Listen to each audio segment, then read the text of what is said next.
iLogic.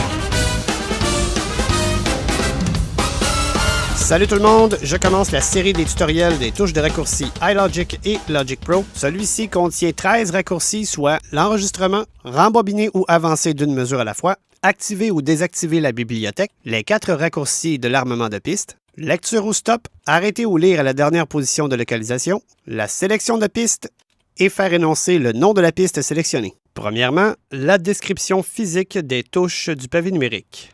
Le pavé numérique chez Apple est différent de celui de Microsoft. C'est la raison pour laquelle on vous demande d'utiliser un clavier Apple.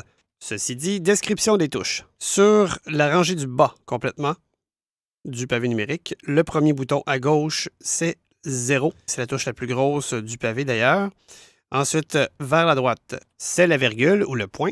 Et vers la droite, encore une fois, c'est entrée du pavé numérique. Attention, ce n'est pas le entrée du clavier que vous connaissez. Elle peut, dans certaines circonstances, remplir les mêmes fonctions que le entrée que vous connaissez sur le clavier. Par contre, dans iLogic, elle est attribuée à une autre fonction, que nous verrons dans quelques instants, bien sûr. Sur l'autre rangée au-dessus, donc de 0, la touche de gauche, c'est le 1. Ensuite, vers la droite, le 2, le 3. Et le bouton entrée, de nouveau, puisque celui-ci couvre 2 sections de haut. La section supérieure est de gauche à droite 4, 5, 6, plus. Au-dessus du 4, vous avez de gauche à droite 7, 8, 9, moins. Ensuite, la rangée au-dessus de 7, c'est supprimé. Et encore une fois, attention, ce n'est pas le même supprimé que la section du milieu du clavier. De gauche à droite, donc supprimé, égal, barre oblique, étoile. Et au-dessus du bouton supprimer, nous avons les fonctions de gauche à droite toujours, F16, F17, F18 et F19. Voilà pour la description des touches.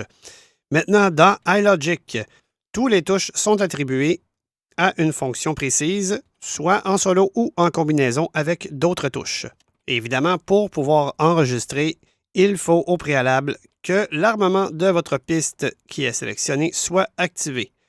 Donc, pour ce faire, vous allez vous déplacer avec les boutons page suivante et page précédente pour sélectionner votre piste.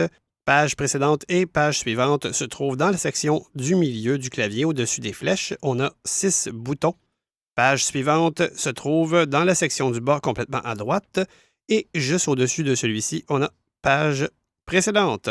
Prendre note que la bibliothèque doit être désactivée pour faire énoncer le nom des pistes que vous sélectionnez avec page précédente et page suivante. Pour activer ou désactiver la bibliothèque, on appuie sur Y. Une fois la piste voulue sélectionnée, vous pouvez vous assurer que vous avez bel et bien sélectionné la bonne piste en appuyant sur T et VoiceOver énoncera à ce moment-là le nom de la piste en question.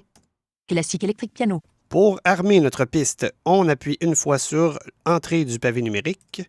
Armement activé. Pour désactiver l'armement de la piste, on réappuie sur Entrée du pavé numérique. Armement désactivé.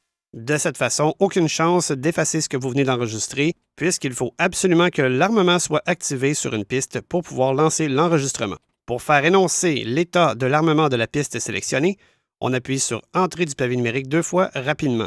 Armement désactivé. Pour faire énoncer quelle piste est armée dans le projet, on appuie sur Mage Entrée du pavé numérique. Aucune piste n'est armée.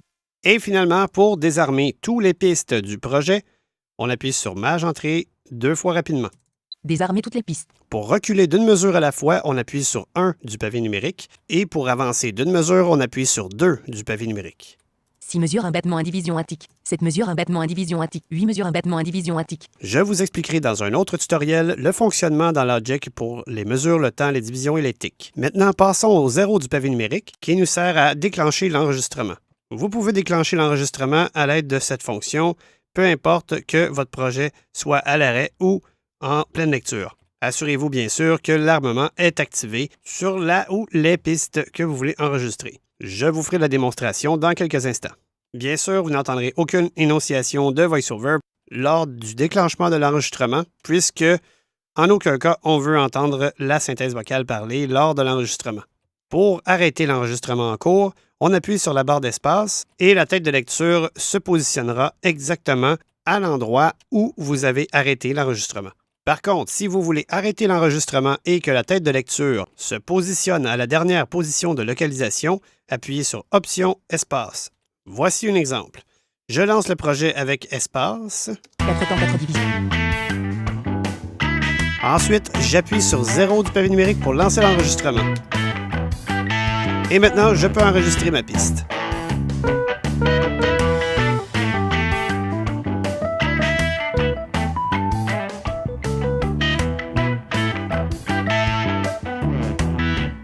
Maintenant, j'appuie sur espace. 8 mesures, 4 Et voilà, il me dit 8 mesures. Donc, le projet s'est arrêté là où nous étions rendus. Par contre, si je refais le même exercice, mais à partir de la mesure 8, en appuyant sur 0 du pavé numérique pour démarrer l'enregistrement. Voilà, l'enregistrement est démarré, donc je vais enregistrer ceci.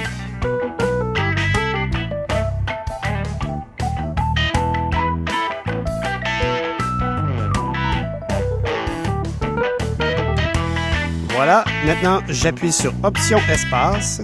14 mesures de temps, 2 divisions, 77 tics.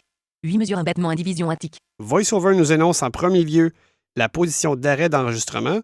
Dans ce cas-ci, il nous a dit 14e mesure, 2 temps, 2 divisions, 77 tics.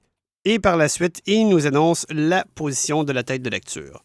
Nous avions commencé l'enregistrement à la mesure 8, donc il est de retour à la mesure 8. Si j'appuie sur espace pour lancer la lecture afin d'écouter l'enregistrement que je viens de faire. Cette mesure, 4 temps, 4 divisions, 133 tics. Et voilà, il commence juste avant la mesure 8.